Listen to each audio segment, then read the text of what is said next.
오늘 한국은 지금 한국은 이제 저녁이죠. 그러니까 저녁이고 이제 설인데 우리는 그냥 금요일입니다. 우리는 그냥 금요일이니까 특히 코로나가 있고 또 뭐 날씨도 춥고 눈이 오고 이러니까 진짜 저는 어젯밤에 그 설인 줄 몰랐습니다. 몰랐고 그냥 설 한국의 명절 분위기 명절 이제 할리데이라는 것은 알았는데 설이 정확히 언제 몰랐는데 어제 저녁 때야 한국에서는 설 아침이구나 이렇게 해서 한국에 전화하고 있는데 이 미국 살다 보니까 이제 한국하고 미국하고 완전히 별개로 살아가는 그런 날인데 그래서 오늘은 금요일이니까 금요일 아침이니까 새벽기도 시간이니까 또 말씀을 같이 보겠습니다. 오늘 예레미야 18장은 이제 토기장이 비유가 나오는 유명한 본문이죠. 18장, 19장 이제 계속해서 비유가 나오는데 19장은 또 깨진 옹기 비유, 내일 우리가 보는 이제 이렇게 비유로 그 연결되는데 이 토기장이 비유에 대해서 이 토기장이 비유가 또 유명하게 된 이유가 사도 바울이 이 토기장이 비유를 로마서에서 또 인용하고 있습니다. 그러니까 아마 이렇게 된 거죠. 바울이 예레미야서를 보면서 이 토기장이 비유를 보면서 정말 이 토기장이 비유야말로 하나님과 우리와의 관계를 가장 적절하게 잘 설명해 주는 말씀이다라고 생각을 했습니다. 그래서 로마서에 기록할 때도 하나님의 절대 주권을 강조하실 때 이 토기장이 비유를 얘기하고 있습니다. 자, 1절에서 4절이 토기장이 비유가 나오는 것이죠. 3절 4절 제가 한 번 더 읽어드리겠습니다. 내가 토기장이의 집으로 내려가서 본즉 그가 농로로 일을 하는데, 자, 이 농로가 그 토기 만드는 물레죠. 그 꼽아가서 흙 같은 것을 삑 돌려서 하는 바로 그겁니다. 좀 어려운 단어인데 그가 농로로 일을 하는데 진흙으로 만든 그릇이 토기장이의 손에서 터짐에 그가 그것으로 자기 의견에 좋은 대로 다른 그릇을 만들더라. 그는 토기장이가 진흙으로 자기 의견에 좋은 대로 다시 만듭니다.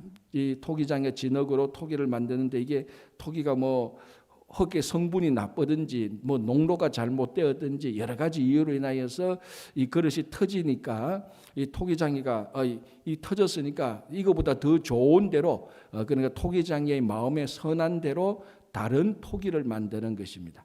자, 그러니까 그에 대한 또 이 설명이 여기서 보면은 5절부터 8절까지 5절 6절이 또 간단하게 토기장에 대한 설명이 나옵니다. 자, 간략하게 만들면 바로 간략하게 설명하면 3절 4절이 이 토기장이를 다루는 하나님께서 이 토기를 다루는 토기장이가 이스라엘을 다루는 하나님 비유하고 똑같은 것이죠. 그래서 5절 6절은 이제 이 토기장이 비유를 해석하는데 토기장이는 하나님, 진흙 또는 토기는 우리, 그리고 하나님은 이 토기장이처럼 이제 행동을 하시는 거죠. 자, 6절 보겠습니다. 여호와의 말씀이니라 이스라엘 족속아 이 토기장이가 하는 것 같이 내가 능히 너희에게 행하지 못하겠느냐. 이스라엘 족속아 진흙이 토기장이의 손에 있음 같이 너희가 내 손에 있느니라. 자, 첫 번째 이스라엘 족속아 이 토기장이가 하는 것 같이 내가 능히 너희에게 행하지 못하겠느냐. 토기장이가 이 진흙을 마음대로 행하는 것처럼 이 토기장이가 토기를 만들어 놓고 보니까 이 토기가 잘못 만들어졌습니다. 토기장이의 눈에 보니까 가치가 없는 토기가 되었습니다. 그래서 토기장이를 깨트린다든지 깨트린 그 토기를 다시 또 짓이겨서 진흙으로 만들어서 다른 토기를 만든다든지 또 토기를 만들었는데 다른 사람이 보기에는 이쁘지 않은데 토기장이가 볼 때는 작품이고 이쁘면 깨트리지 않고 그대로 가만둔다든지 그러니까 이 토기장이가 진흙을 토기장이의 마음대로 주무르는 것입니다.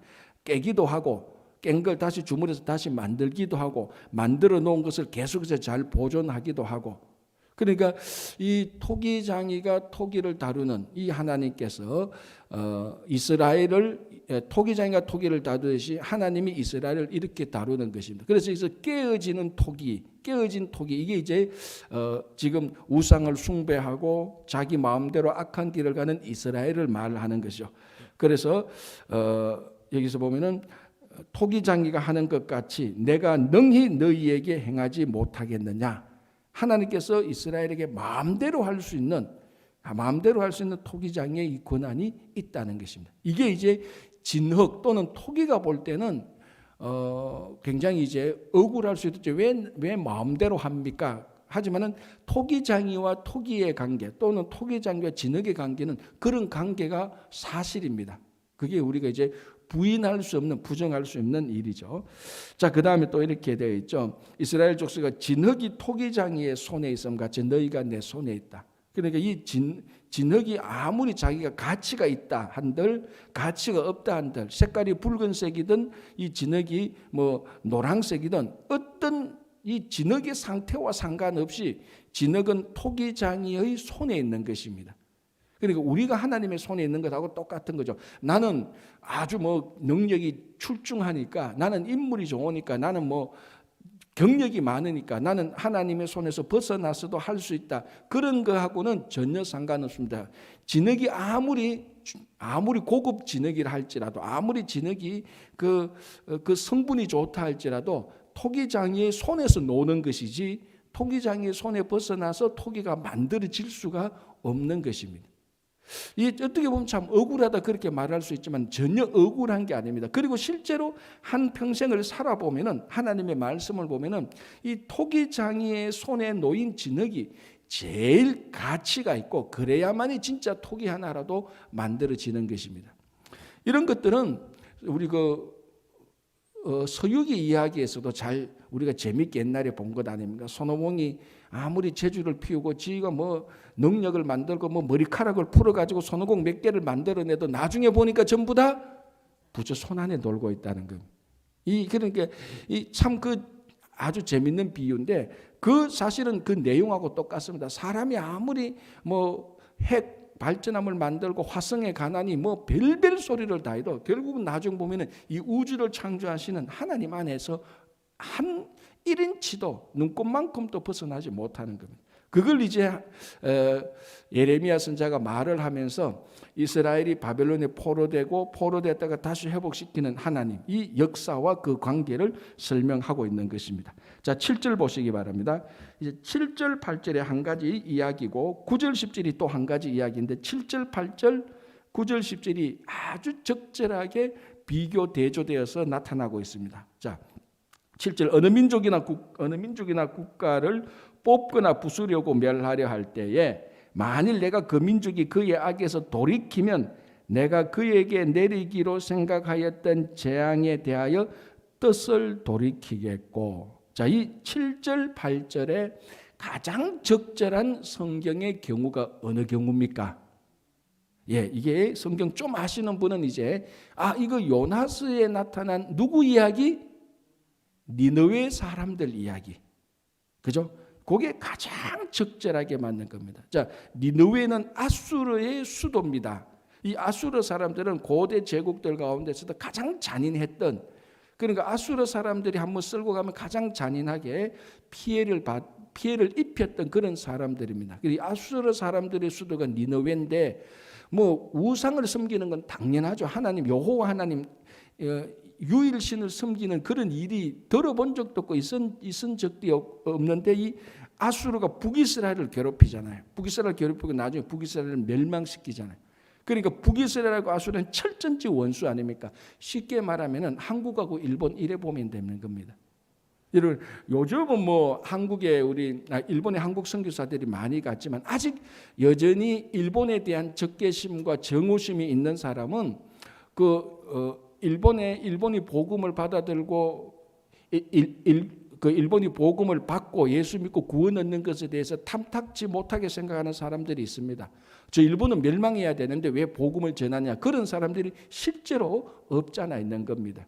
그거하고 똑같은 것이죠. 그래서 요나가 진짜 삐져서 니느웨하고 정반대로 가다가 그 요나 이야기하면서 물고기 뱃속에 들어가서 다시 이제 그 니느웨로 가서 복음을 전하지 않을 수는 없으니까 살짝 한마디 툭 던지는 거죠. 40일이 지나면 이 성이 망할 것이다.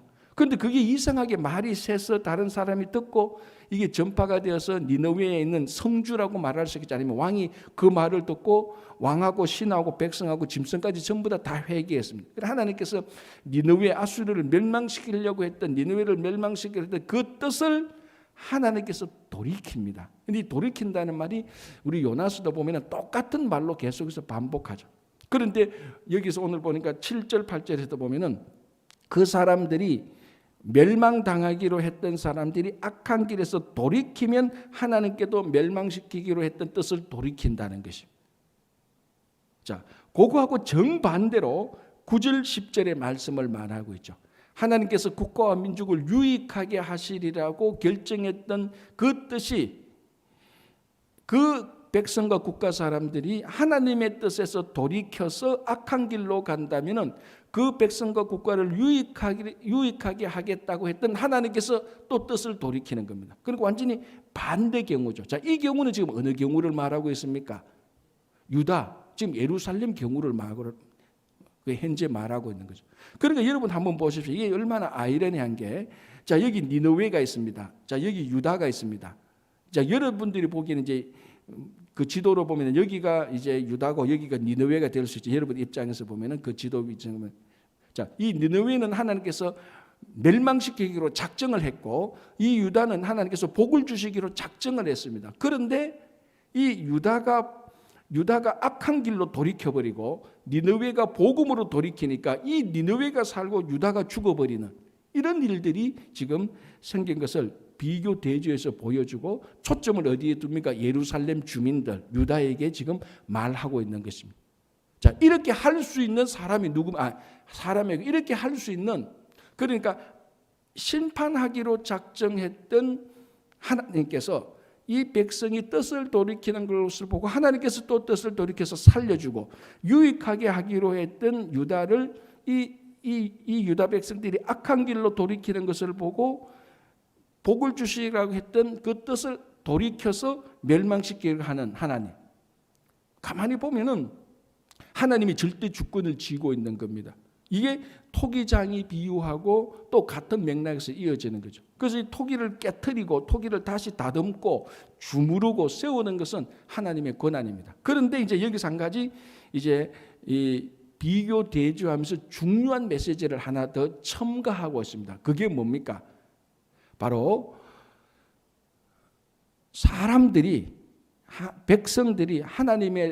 백성들이 자기들이 악한 길에서 돌이킨다면, 즉 하나님의 말씀을 듣고 그 하나님에 대해서 올바른 반응을 보인다면은 하나님께서 하나님의 절대 권한으로 그 올바른 반응을 보이는 그 백성들을 하나님께서 선하고 아름다운 길로 인도해 주시겠다는 것입니다.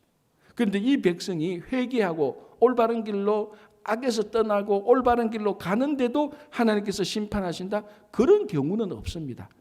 사람들이 무지해서 그렇게 보일 수는 있겠지만 실제로 그런 경우가 없는 거죠. 그래서 우리가 이 땅에서 살면서 우리에게 주어지는 하나님의 말씀에 대한 올바른 반응, 그러니까 그 말씀에 대한 책임과 의무, 다른 말로 더 쉽게 말하면 하나님의 말씀에 대한 순종, 이것이 우리 미래를 결정하는 것과 똑같습니다. 하나님은 선인이나 악인에게 똑같이 비를 내리시고 햇볕을 내려주시는 것입니다. 그러면 선인은 그 말씀을 듣고, 선인이라고 결정되어지는 게 아니고 누구든지 그 말씀을 듣고 하나님의 말씀에 반응해서 자기 악한 길에서 돌이킨다면 하나님께서 이 사람을 하나님께서 책임져 주시는 것입니다. 자, 우리가 이제 가만히 보면은, 제가 가끔 이런 얘기를 합니다. 세상에서도 보면은 바르게 살고 제대로 살고 제일 쉽게 말하면 성공한 사람들, 제가 늘 이런 얘기하는데 그 사람들의 얘기를 들어보면 늘 공통점이 있습니다. 자기 환경 탓하지 않고 자기 주변 사람 탓하지 않습니다. 내가 태어나서 환경이 이렇고 내가 태어나니까 내가 어떤 사람을 잘못 만나서 그렇게 해서 내 인생이 이렇게 망쳤다. 누구 탓으로 돌리지 않아요. 어떤 환경이든지 어떤 사람을 만나든지 그것을 진짜로 선하게 반응을 하고 책임과 의무를 지고 그 자기 주어진 삶에서 최대한 잘 살아갈 때 그 사람의 길이 열리는 것이지, 늘 이 탓, 저 탓하는 것, 여러분, 사람이 이탓저탓하기로 마음을 먹으면요, 전부 다 나쁘고 악한 것밖에 하나도 안 보입니다. 그러나 내게 주어진 환경과 내게 주어진 이 삶에서 정말로 내가 하나님 앞에 바로 서서 올바른 반응을 보인다면 모든 환경과 모든 사람들이 다 나를 도와주는 것으로 보이는 거예요. 그래서 참 우리가 신앙생활 할 때도 왜 늘 입에 원망과 불평을 달고 다니는 사람 있잖아요. 이건 이래서 저렇고 저건 저래서 그렇고, 그런 사람들은 천국에 가서도 똑같습니다. 천국에 가서도 뭐라고 불평하는 줄 압니까? 다 착한 사람들만 있어서 심심하대. 그것도 불평의 원인이 되는 거예요. 좀 악한 사람이 있고 좀 멸망하는 사람이 있고 다 그런 걸 좀 봐야 속이 시원한데 천국 가니까 다 잘 되니까 그것도 싫어. 그걸 하나님께서 또 컴플레인해. 하나님, 여기는 왜 악하고 못된 사람이 없고 천국 왜 이렇게 보링합니까? 그런 이제 에피소드가 있다는 겁니다. 실제로 뭐 그렇겠습니까? 그런 사람 아예 천국 가지도 않죠. 무슨 말인가 하면 우리가 오늘 여기서 말하는 것처럼 우리가 악한 길에서 돌이킨다면 하나님께서 심판의 길에서 우리를 돌이켜 주는 것입니다. 그러니까 즉 하나님 앞에서 우리가 어떻게 반응을 보이느냐, 하나님께서 우리에게 주어진 이 환경에서 우리가 어떻게 반응을 보이느냐에 따라서 우리 길이 어떤 일로 사실은 결정되는 것입니다. 여러분, 우리 성도의 삶은요, 하나님의 우리의 거룩한 섭리와 예정이 있지만 그거하고 우리가 운명에 얽혀서 사는 것하고는 별개입니다. 별개입니다. 그걸 지금 에레미야가 토기장의 비유를 말하면서 너희들이 악한 길에서 돌이킨다면은 이 말하고 같이 적절하게 조화를 시켜서 우리들에게 얘기를 해주는 것입니다. 그래서 우리가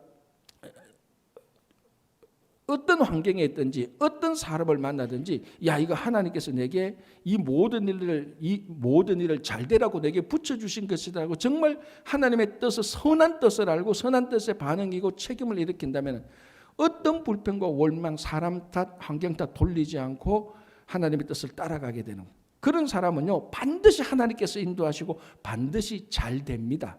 반드시 잘 돼요. 지금 그래서 우리가 이 말씀을 볼 수 있고요.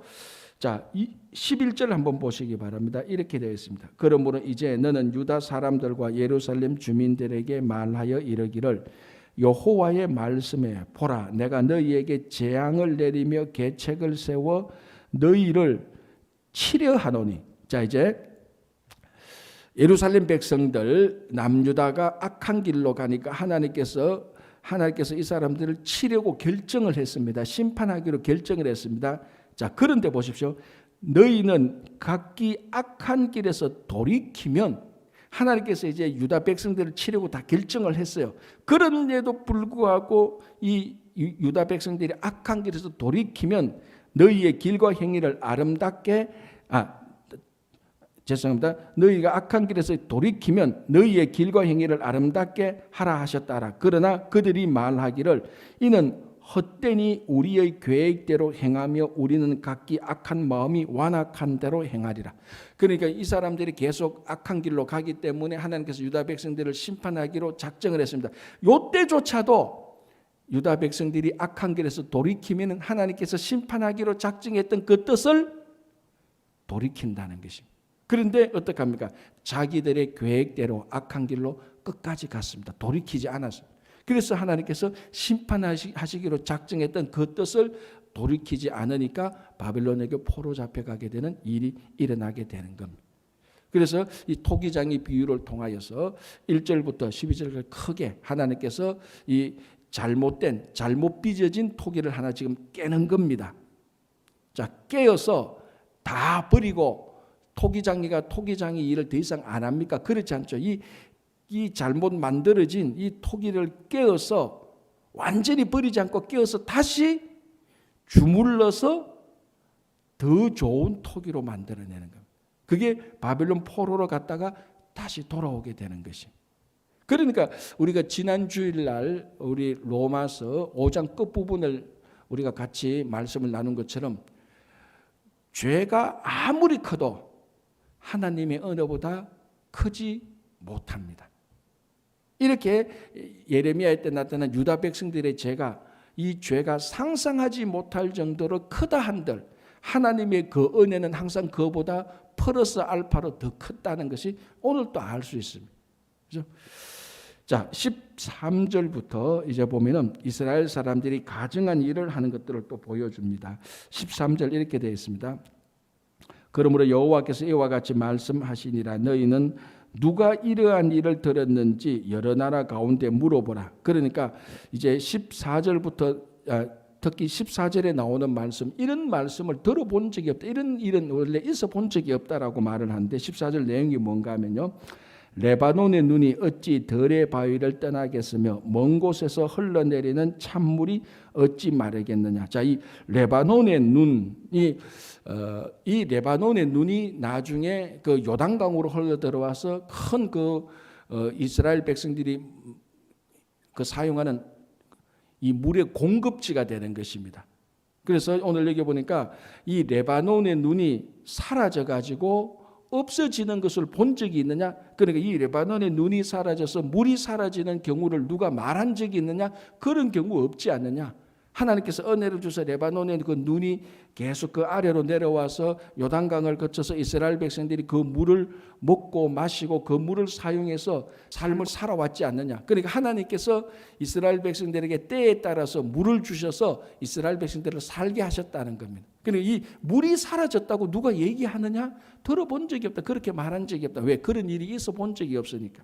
다시 말하자면 13절 14절은 하나님께서 이스라엘 백성들에게 충분한 은혜를 주셨다는 것입니다. 자, 그런데 15절 보시기 바랍니다. 무릇 내 백성은 나를 잊고 허무한 것으로 분향하거니와 이러한 것들은 그들로 그들의 길 곧 그 옛길에서 넘어지게 하며 곁길 곧 닦지 아니한 길로 행하게 하여. 그러나 하나님께서 레바논의 그 눈이 사라지지 않고 그리고 이스라엘 백성들에게 공급되어지는 물이 없어지지 않도록 하나님께서 큰 은혜를 베풀었는데 15절 보니까 그 백성은 은혜를 베풀어 주신 하나님을 잊고 곁길로 갔다. 이 곁길은 닦아 놓지 않은, 그러니까 그쪽 길로 가면 다치고 넘어지고 끼어진 악한 길, 그 곁길로 갔다는 것입니다. 그러니까 하나님께서 은혜를 다 베풀어 주셨는데 그 은혜를 무시하고 자기들의 계획대로 곁길, 엇길로 갔다는 겁니다. 다른 말로 하면 배은망덕한 것이죠. 이게 하나님께서 은혜를 다 베푸는데 그것을 잊어버리고 자기 마음대로 엇길로 갔다. 누가? 유다 백성들이 그렇게 했다고 얘기를 하고 있습니다. 자, 16절 보면 이렇게 되어 있습니다. 그들의 땅으로 두려움과 영원한 웃음거리가 되게 하니 그리로 지나는 자마다 놀라서 그의 머리를 흔들리라. 이게 뭔가 하면은 이제 예루살렘이 바빌론에게 멸망됩니다. 그러니까 원래 예루살렘이 하나님의 은혜를 받아서 풍요롭게 풍성하게 살던 것을 알던 사람이, 옛적부터 그걸 알던 사람이 어느 날 예루살렘을 방문해보고 그 길로 지나가니까 예루살렘이 완전히 다 무너지고 황폐했다는 겁니다. 그러니까 이렇게 뭐라고 말할까? 그의 거리로 지나는 자마다 놀라서 그의 머리를 흔든다. 아니, 어떻게 이렇게 풍요로웠던 풍성했던 예루살렘이 이렇게 황폐해지느냐?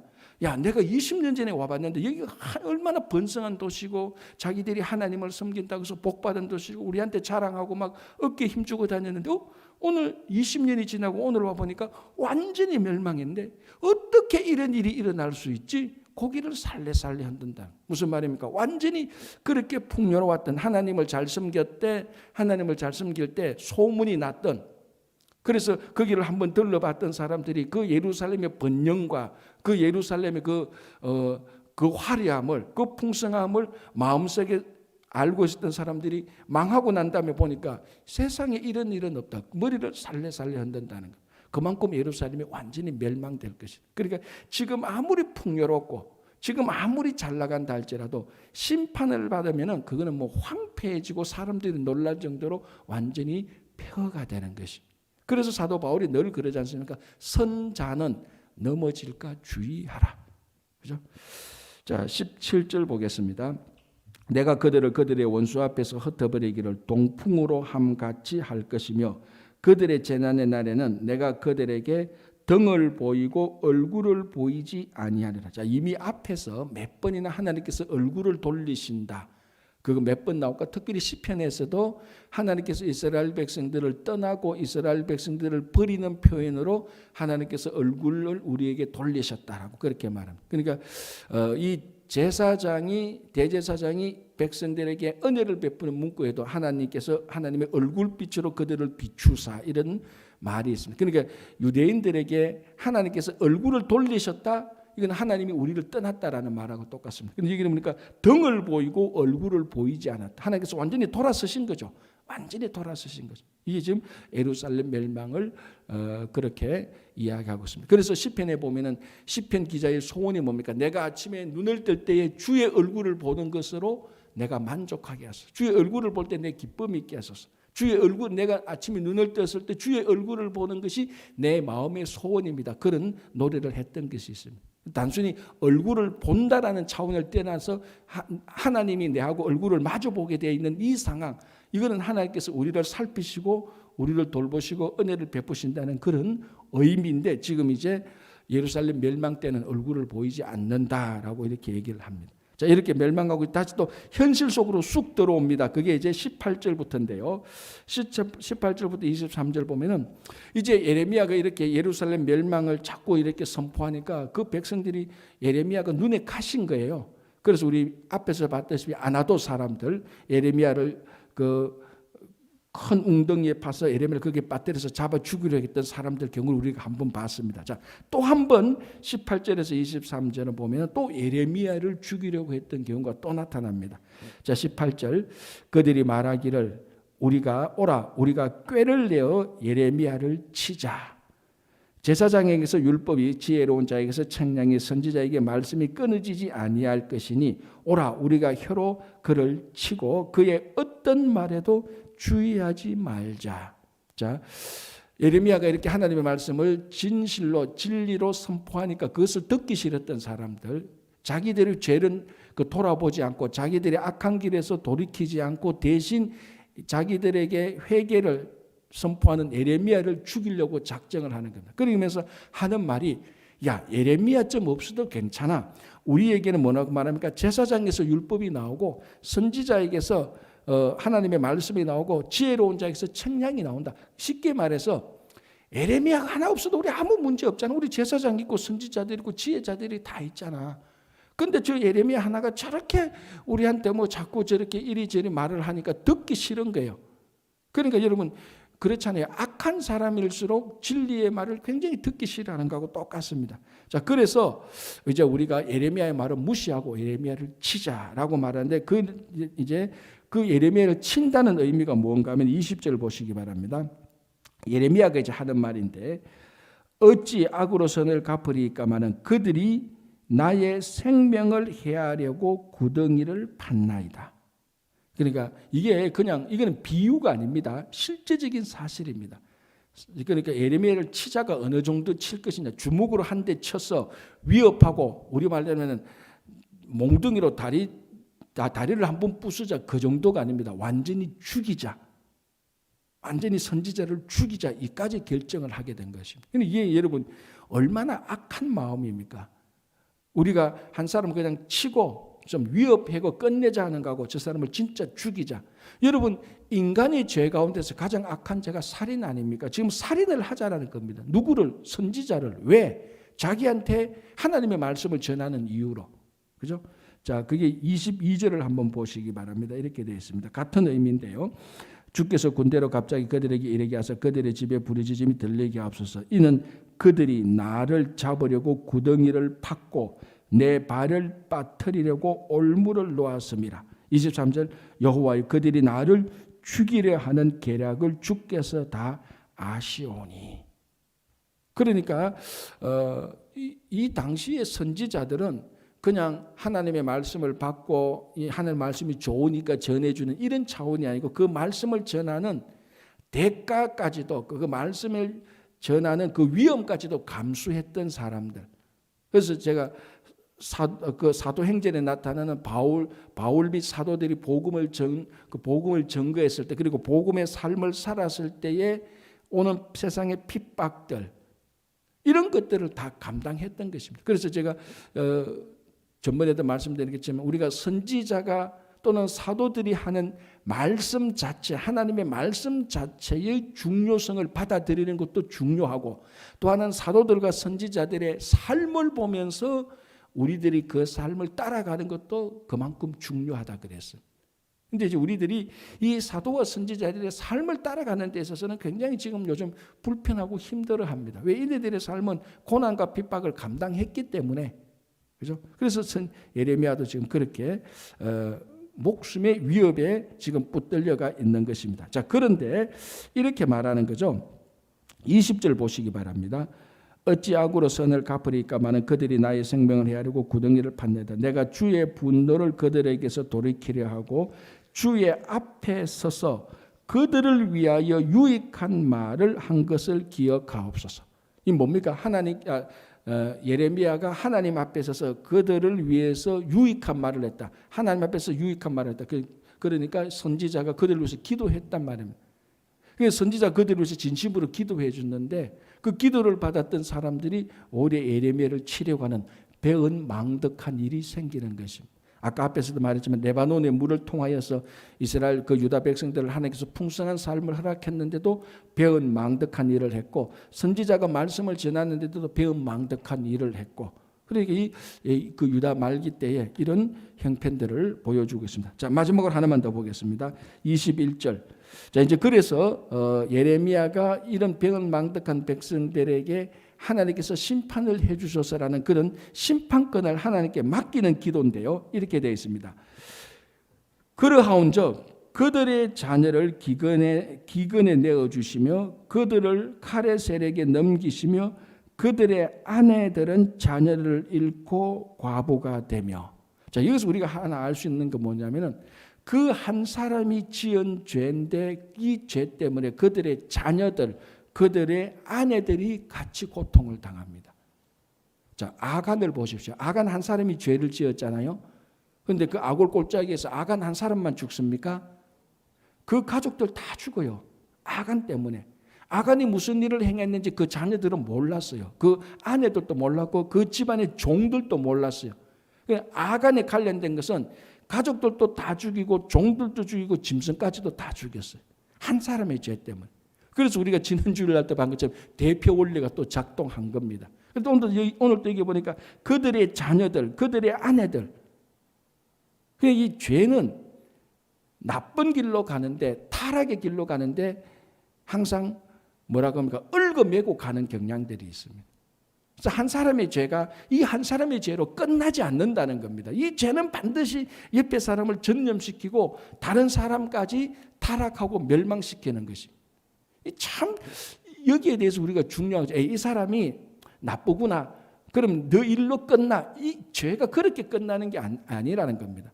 늘 말씀드리죠. 사과 상자에 썩은 사과가 하나 있으면 그 썩은 사과 하나로 끝납니까? 아니잖아요. 옆에 사과가 같이 다 전염돼서 같이 썩는 거예요.